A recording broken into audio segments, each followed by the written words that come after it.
You're listening to the Weekend Sport Podcast with Jason Pine from News Talk ZB. Right, let's get you straight to the head of the operation. SailGP CEO Sir Russell Coutts has joined us here on News Talk ZB. Sir Russell, thank you for popping by. You would like to start, I believe, with a statement about the events of yesterday. Yeah, thank you, Jason. Well, SailGP operates all over the world, and no doubt there are marine mammals in the water in all the locations that we race.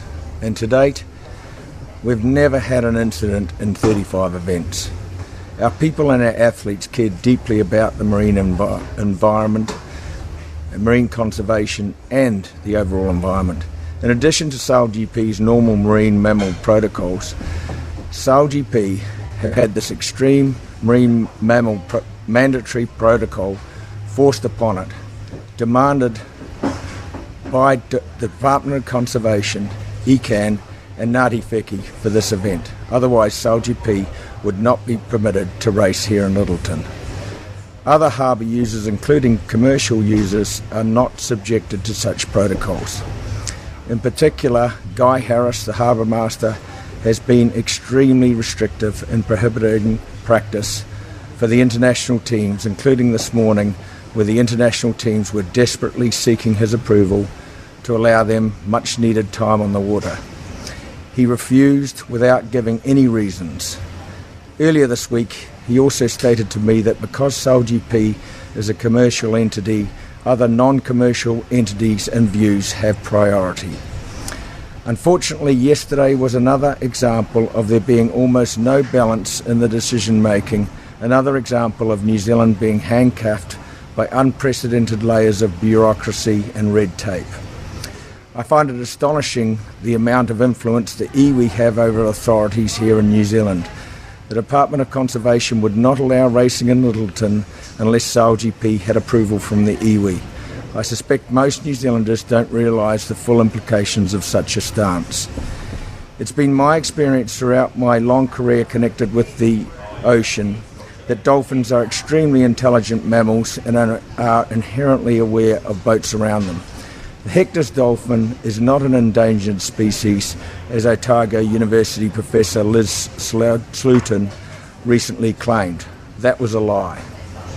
Of course, with any decision like this, there needs to be a balance. For example, one could say that because there's a chance of a road death, that we shouldn't be allowed to drive on the roads. I suspect most people would conclude that such a stance would be far too extreme and not practical.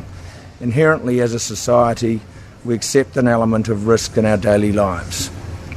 The Department of Conservation, ECAN, and the Lyttelton Port Company have enforced services on SailGP, which is an international company with its main offices in London and New York, services that are not required and not demanded anywhere else in the world, yet are nevertheless imposed as a condition for allowing the races to proceed in Lyttelton.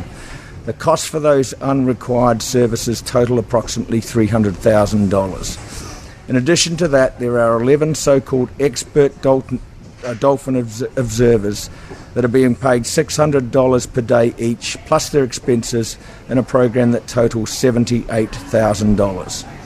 It was demanded that those dolphin observers be on site from Thursday onwards, despite the harbour master reducing practice time for the international teams on that day to around 11 minutes of sailing.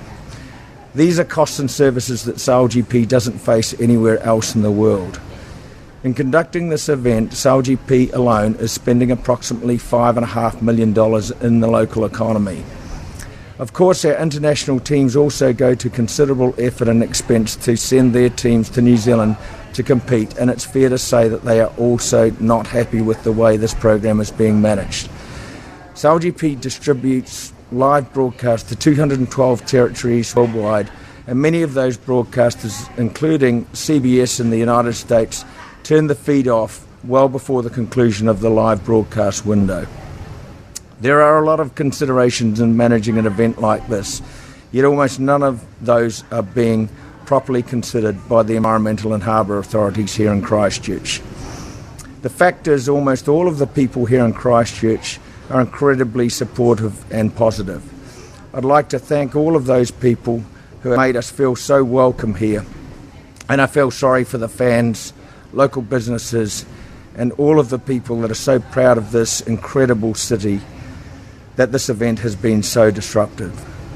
Let's hope we finish today with some great racing, and say thank you. This is ridiculous. This is ridiculous. How can this be allowed to happen? Good question. Yeah, I have no answer for that. You're not coming back to Christchurch, are you?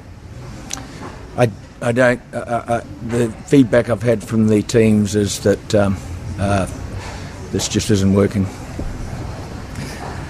How deep is your frustration about this?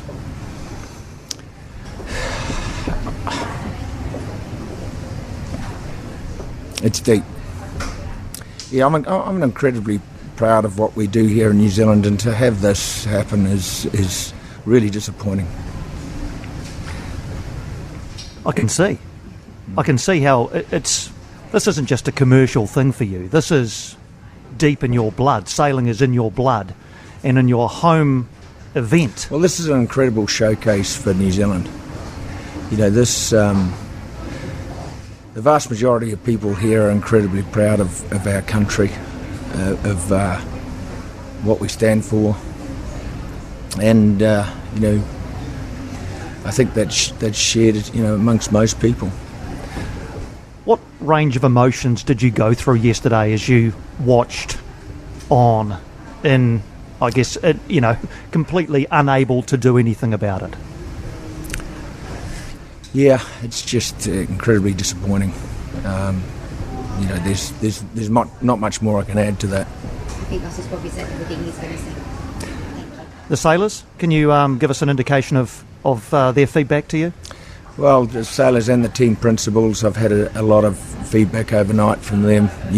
I think you can guess what the response has been. This probably won't only affect Christchurch, it may affect future events in New Zealand. Well, that was going to be my next question. Auckland obviously was an option. You talked about Queenstown, my hometown of Wellington. We love our sailing in the capital. Might this affect that? Is that what you're saying? Well, I'm going to have to, you know, obviously the international teams, you know, are a huge part of this, and we'll have to, we're going to have to, you know, have a pretty in-depth discussion about the viability going forwards. Can I flip you to a positive?